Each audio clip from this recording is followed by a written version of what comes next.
다음 달부터 전국 지자체에서 탄소 포인트제를 실시하겠다고 밝혔습니다. 정부가 녹색 뉴딜 정책의 일환으로 산림 분야에 집중 투자해 20만 개의 일자리가 창출될 전망입니다. 2011년 대입에서도 기여 입학제, 고교 등급제, 본고사가 실시되지 않는 산불 정책이 유지됩니다. 솔직한 뉴스, 당당한 뉴스, 화끈한 뉴스, 숨김없이 모든 걸 보여드리겠습니다. 네이키드 뉴스 지금부터 시작합니다.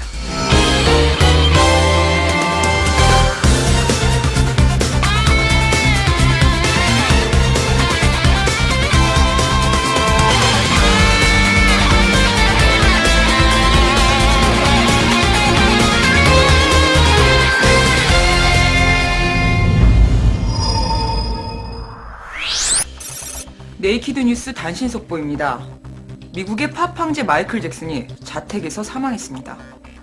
사인은 심장마비입니다. 신고를 받고 출동한 구급대원들이 심폐소생술을 실시했지만 끝내 숨을 쉬지 않았습니다. 마이클 잭슨은 1958년 형제들과 함께 잭슨5로 데뷔해 40년 동안 줄곧 팝의 황제 자리를 지켜왔습니다. 건강 악화로 활동을 중지했던 마이클 잭슨이 다음 달부터 영국에서 대규모 컴백 콘서트를 시작할 예정이어서 팬들에겐 더욱 안타까움을 주고 있습니다. 네이키드 헤드라인 첫 번째 소식입니다. 산림청은 2012년까지 산림 분야 녹색 뉴딜 사업에 집중적으로 예산을 투자할 방침입니다. 최선희 뉴스거리 보도합니다.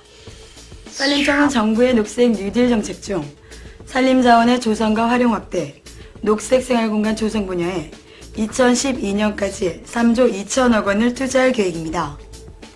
이에 따라 20만 개의 녹색 일자리가 생길 전망입니다.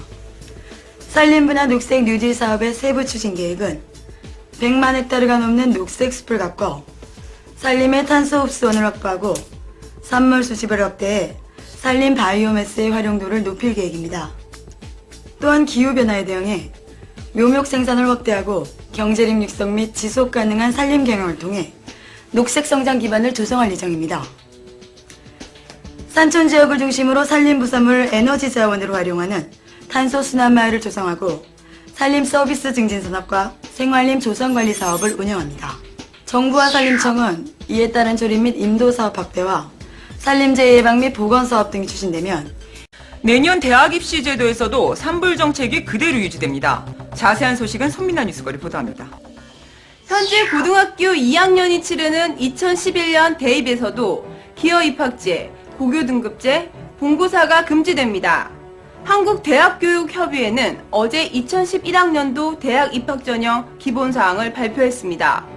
아울러 올해부터 각 대학에서 입학사정관 전형이 확대되면서 각 대학은 미리 입학사정관의 평가 기준을 수험생이나 학부모에게 알려야 한다는 내용이 추가됐습니다. 발표된 내용에는 공교육의 정상화와 학생 선발 시 공정성과 합리성을 기본으로 학생의 잠재력과 발전 가능성을 종합적으로 반영해야 한다는 대입 전형 선진화 조항도 신설됐습니다. 모집 시기는 수시와 정시, 추가 모집으로 구분되고 올해와 같이 수시 1학기 모집은 실시되지 않습니다. 대교협은 대입 전형의 급격한 변화에 따른 수험생의 혼란과 우려를 최소화하고 대입 전형 업무를 안정적으로 진행하기 위해 작년과 비슷한 대입 전형을 유지한다고 밝혔습니다. 내년에 실시되는 2011학년도 대학 입시에서 산불 정책이 그대로 유지됩니다. 하지만 입학사정관제의 확대와 논술 다양화, 대학별 전형이 달라서 수험생들은 꼼꼼하게 살펴야 될 것 같습니다. 교육은 백년지대계입니다. 언제쯤 우리나라에서도 매년 야금야금 바뀌는 교육정책이 아닌 100년을 변함없이 이어져가는 교육정책이 나올까요? 지금까지 손민아 뉴스거리였습니다. 환경부는 다음 달부터 전국 88개 지자체를 대상으로 탄소 포인트제를 본격적으로 시행합니다. 탄소 포인트제는 가정과 상업 건물의 수도, 전기, 가스 사용량을 절약하고 아낀 만큼 온실가스로 환산해 포인트를 발급하는 제도입니다. 발급된 포인트는 캐시백 카드에 적립해 현금처럼 사용하거나 지자체에 따라서 아파트 관리비, 교통카드, 주차권, 그리고 쓰레기 봉투로 지급하는 경우도 있습니다. 또한 이 제도는 1포인트당 3원 이내의 인센티브를 제공하여 온실가스 감축을 실천하는 프로그램입니다. 탄소 포인트 산출 방법은 과거 2년을 기준으로 사용한 전기, 가스, 수소량에 비해 아껴 쓴 절감량입니다. 환경부는 인센티브 지급 금액의 50%를 국고로 지급하며 해당 지자체와 지역 주민이 직접 운영할 수 있는 온라인 운영 프로그램을 구축해 지원할 계획입니다. 수도권 4인 가구의 경우 탄소 포인트제를 시행할 때 월 평균 9,000원의 절감 효과가 나타납니다. 기후변화에 대응하고 자원을 절약하는 데 기여할 탄소 포인트제도. 한정된 자원을 아껴 쓰는 것뿐만이 아니라 제대로 잘 사용하는 것이 환경을 생각하는 진정한 배려가 아닐까요? 지금까지 네이키드 헤드라인 김지원이었습니다.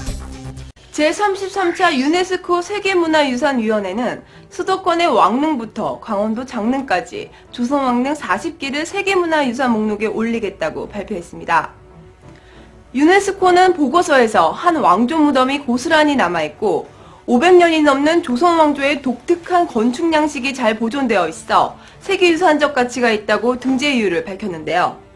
문화재청은 이번 등재로 국가 이미지가 상승되고 관광산업 발전에도 크게 도움을 줄 것이라고 소감을 말했습니다. 또한 세계문화유산이 위험에 처했을 때 유네스코의 기술과 재정을 지원받을 수 있다는 점도 이점으로 꼽았습니다. 이번 조선왕릉의 등재로 우리나라는 석굴암, 불국사, 해인사 장경판전을 포함해 9건의 세계문화유산을 가진 나라가 됐습니다. 문화재청은 조선왕릉 등재를 기념해 앞으로 2주 동안 조선왕릉을 무료로 개방하기로 결정했습니다. 또한 다음 달 15일에는 조선왕릉 대국민 보고회를 개최할 예정입니다. 하지만 앞으로가 더 중요합니다. 이번 유네스코 회의에서 독일의 엘베 계곡이 세계문화유산 중 최초로 자격을 박탈당했습니다. 관리 소홀로 인한 문화재 가치가 크게 훼손됐다는 게 이유였습니다.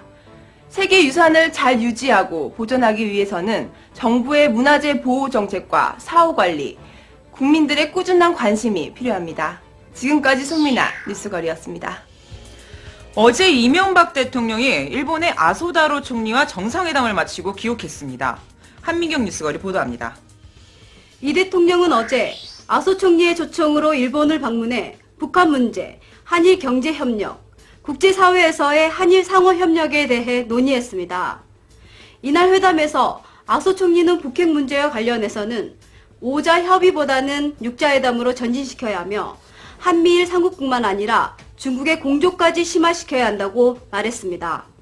1시간 넘게 진행된 단독 정상회담에서 양국 정상은 북한의 핵 보유를 용인할 수 없고 모든 유엔국들이 안전보장이사회에 대북 제재 결의를 충실히 이행하는 것이 중요하다고 의견을 모았습니다. 한일 경제협력 분야에 대해서는 오는 9월 주요 20개국 정상회의를 통한 상호협력과 한일 자유무역협정 논의로 상호 이익을 이끌어내는 방향으로 진전되기를 바란다고 밝혔습니다. 당초 예상한 30분이 넘는 시간 동안 한일 정상회담을 가졌습니다. 하지만 이에 따라 가정에서는 한 달에 2,000원가량을 더 내게 됩니다. 이번 발표에는 정부의 출산장려 정책에 따라 3자녀 이상 자녀를 둔 가정의 전기요금은 20% 인하되는 방안도 포함됐습니다. 지경부는 요금 인상 이유에 대해 작년부터 누적된 원가 인상 요인을 한전과 가스공사가 자구책으로 해석하기 어렵다고 밝혔습니다. 또한 현재 전기요금 수준이 적정 공급 원가에 못 미치고 가스공사의 경우 재무구조가 취약해 요금 인상이 불가피하다고 발표했습니다. 이와 함께 전기 가스요금뿐만이 아니라 술과 담배 같은 외부 불경제 품목의 세금 인상도 검토하겠다고 기획재정부가 밝혔는데요. 이와 함께 전기, 가스요금뿐만이 아니라 술과 담배 같은 외부 불경제 품목의 세금 인상도 검토하겠다고 기획재정부가 밝혔는데요. 올해부터 2013년까지 중장기 재정 계획을 세워 재정 건전성을 회복 그리고 유지하겠다는 기획재정부 장관의 말이라 술과 담배 품목에 대한 세금 인상에 더욱 힘이 실리고 있습니다.